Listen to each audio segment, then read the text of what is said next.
திருத்தல தரிசனத்துல மயிலம் ஷண்முகன் அபிஷேகம் மாபெரும் சபைகள் உன்னை வாழ்த்தும்.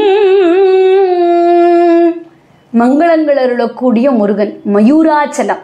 மயிலம் தான் மயூராச்சலம்.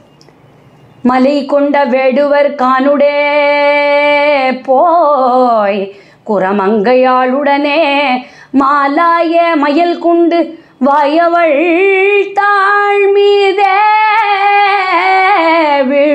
குமரேசா மதி மிஞ்சு போதகவேலா ஆளா மகிழ் சம்புவே தொழுப்பாதா நாதா மயிலம் தன் மாமலை வாழ்வே வாரோ பெருமாளே அருணகிரிநாதர் கொண்டாடுறார். குமரிக்கடவுள் அந்த முருகப்பெருமானுடைய ஆயுதம் வேல் இல்லையா, இது அம்பிகையால் அவருக்கு கொடுக்கப்பட்டது இல்லையா, சக்தி வேல். பராசக்தியான அம்பாள் கொடுக்குறா. அவருடைய வாகனம் மயில். இந்த மயில் எப்படி வாகனமாக வந்தது அப்படின்னு நமக்கு கண்ணபுராணத்துலேருந்தே நமக்கு தெரியும். முருகன் சூரபத்மனோடு சண்டை போட்ட போது அவன் பெரிய மாமரமாக வந்தான். தன்னுடைய கூரிய வேளால் அந்த மரத்தை ரெண்டாக பொழந்தார். அந்த ரெண்டு கூறுகளும் சேவலும் மயிலுமாக மாறின. அந்த இரண்டும் கோபத்தோடு முருகனை தாக்க முற்பட அப்பொழுது தன்னுடைய பாதகமலங்களை மயில் மீது குமரன் வைத்து அழுத்த அசுரனுக்கு ஞானம் வந்தது. பிறகு பெருமானே உன்னை தாங்கும் வாகனமாக நான் இருக்க வேண்டும் அப்படின்னு அசுரன் வேண்டினான். அதுவும் ஞானம் கிடைத்த அந்த மயில் வடிவத்திலேயே இருக்கணும்னு கேட்டான். கருணை கடவுளான கந்தன் அசுரனை கொல்லாமல் அவனுக்கு ஞானம் கிடைத்திட வழி செய்ததை நம்ம கவனிக்கணும். அழிக்கலை, ஞானத்தை கொடுக்குறான்.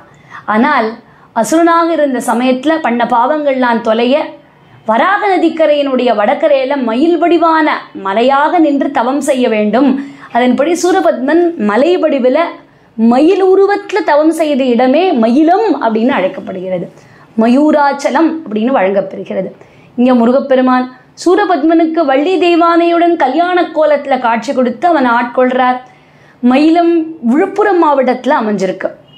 திண்டிவனத்துலேருந்து 17 கிலோமீட்டர் தூரத்தில், விழுப்புரத்துலேருந்து 29 கிலோமீட்டர் தூரத்தில், மயிலம் ரயில் நிலையத்திலேருந்து 3 கிலோமீட்டர் தூரத்தில் இருக்குது. சென்னை திருச்சி நெடுஞ்சாலையில் உள்ள திண்டிவனம் சென்னையிலேருந்து 75 கிலோமீட்டர் தூரத்தில் இருக்குது. அங்கேருந்து பாண்டிச்சேரி வானூர் வழியாக போகக்கூடிய வழியில் இந்த க்ஷேத்திரம் இருக்குது.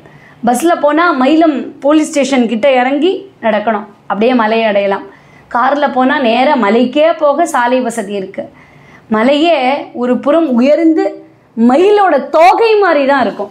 படிக்கட்டுகள் வழியாக மலையேறி சென்றால் முதல்ல நமக்கு தெரியறது கிழக்கு பக்கம் உள்ள கோபுர வாசல். அந்த வாயில் வழியாக நாம் கோவிலுக்குள்ளே போகவே முடியாது. அந்த வாயிலை அடைச்சி வச்சிருப்பார்கள்.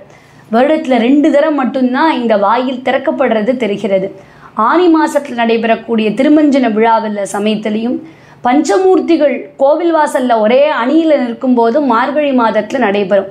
ஆருத்ரா தரிசனத்தன்று நடராஜருடைய ஆனந்த தாண்டவ தரிசனத்திற்காகவும் இந்த வாயில் திறக்கப்படும்.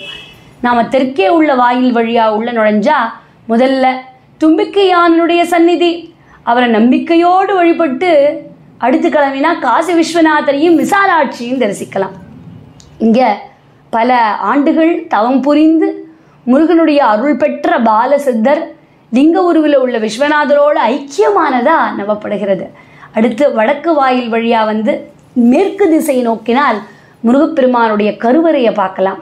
இங்கே கல்யாண சுந்தரனா வள்ளி தெய்வானையுடன் முருகப்பெருமான் காட்சி தர மயிலம் மலையே வடக்கு சற்று உயர்ந்திருக்கிற மாதிரி அருகே உள்ள மயிலும் வடக்கு நோக்கிய முகத்தோடு காட்சி கொடுக்கும். முருகன் 4 திருக்கரங்களோடு காட்சி கொடுக்கிறார். முருகனுக்கு என்றைக்குமே இளமை இல்லையா, அவன் என்றும் இளையோய். ஆகையால் அவனுடைய நாமங்களே பாலன், அழகன், குமரன் அப்படின்னு அந்த இளமை சொட்ட சொட்ட தானே முருகனோட பேரெல்லாம் இருக்கும். மயிலத்தில் குடியிருக்கும் குமரனுடைய சௌந்தரியத்தை பற்றி வார்த்தையால் சொல்லவே முடியாது. கருவறை விமானத்தில் கூட முருகனுடைய 16 வித கோலங்களை கதை சிற்பமாக கண்டு ரொம்ப சந்தோஷப்படலாம். மயிலக்குன்றில் அழகான தங்கமயில் வாகனம் ஒன்று உண்டு.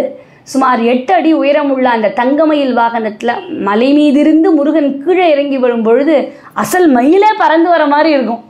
ஆனால் இந்த காட்சி தைப்பூசத்தன்றும் பங்குனி மாதம் நடக்கும் பிரம்மோற்சவ திருநாளில் 5ஆம் நாள் உற்சவத்தன்று மட்டுமே கிடைக்கும். இந்த கோவிலில் பாலசித்தர் சிவலிங்கத்தின் ஐக்கியமான விஷயத்தை பார்த்தோம். இந்த பாலசித்தர் இங்கே ஏன் வந்தார் அப்படிங்கிறத பார்ப்போம். இந்த பாலசித்தர் கைலாயத்தில் சிவகணங்களுடைய தலைவர்களில் ஒருவரான சங்குக்கண்ணன் அப்படிங்கிறவரா இருக்கார். ஈசனுடைய கோபத்திற்கு ஒரு முறை ஆளாகி அதன் பலனா பூமியில் பாலசித்தரா தோன்றி தவம் பண்ணி முருகனை காண ஆசைப்படுறார். முருகன் இவருக்கு தரிசனம் தரவே மாட்டேங்கிறார், மறுத்தார். ஏன்னா காரணம், கைலாசத்தில் இவர் சிவநிந்தனை பண்ணதுனால வள்ளி தேவசேனா இருவரும் பாலசித்தருக்காக ரொம்ப ரெக்கமெண்டேஷன் பண்ணி கூட முருகனுக்கு காட்சி கொடுக்கல. தேவியர் இருவரும் கோபித்து கொண்டு பூலோகத்தில் இருந்த பாலசித்தர் ஆசிரமத்துக்கு வந்து விடுகிறார்கள். பிறகு முருகனும் வேடுவன் உருவத்தில் பாலசித்தர் ஆசிரமத்துக்கு வரார். வந்தவர் யாருன்னு தெரியாமையே பாலசித்தர் அவருடன் போர் புரிகிறார். முடிவில் முருகன் சித்தருக்கு தன்னுடைய சுய உருவை காட்டுறார். சித்தர் விருப்பப்படி கல்யாண கோலத்தில் அந்த மலையில் கோவில் கொள்கிறார். புராண பெருமைகளும் பல அற்புதமான மகிமைகளும் தன்னகத்தே கொண்ட இந்த கோவிலுக்கு ஒரு மனசு திருப்தியை கொடுக்கக்கூடிய ஒரு தனி பெருமை உண்டு. தரிசனம் பண்ணி சந்நிதி காலம்பர 6 மணிலேருந்து 1 மணி வரைக்கும், மறுபடியும் 4 மணிக்கு ஆரம்பித்தா ராத்திரி 9 மணி வரைக்கும். வெள்ளி மற்றும் ஞாயிறு, சஷ்டி, கிருத்திகை, பௌர்ணமி, அமாவாசை ஆகிய நாட்களில் முழு நாளும் சந்நிதி திறந்தே இருக்கும். பிரதி மாதம் சஷ்டி, பரணி, கிருத்திகை நாட்கள் அன்னைக்கு இங்கே 3 சிறப்பு வழிபாடு நடத்தப்படுகிறது. இது தவிர்த்து வசந்த உற்சவம், ஆடிப்பெருக்கு, நவராத்திரி, மாசி மகம், பங்குனி உத்திரம் போன்ற விழாக்கள் ரொம்ப அற்புதமாக நடக்கும். மாசி மகம் தீர்த்தவாரிக்கு முருகன் பாண்டிச்சேரிக்கு போயிடுவார். தைப்பூசத்தன்று 1008 சங்காபிஷேகம் நடக்கும். ஜனவரி 26 ஒரு வருஷமும் திருப்படி திருவிழா நடக்கும். இங்கு அங்க பிரதட்சணம் செய்து வழிபடுவது மிகச்ச வழக்கமான எல்லா முருகன் கோவில்லையும் நடைபெறக்கூடிய காவடி செலுத்துதல், முடியிறக்குதலும் இங்கே உண்டு. இப்படி மயிலம் முருகனை வழிபடுவோம், மகிமைகள் அவன் அருளாலே பெறுவோம், மகிமைகள் அவன் அருளாலே பெறுவோம், மயிலம் முருகனை வணங்குவோம், அதன் அருளாலே அவன் தாழ் வணங்குவோம்.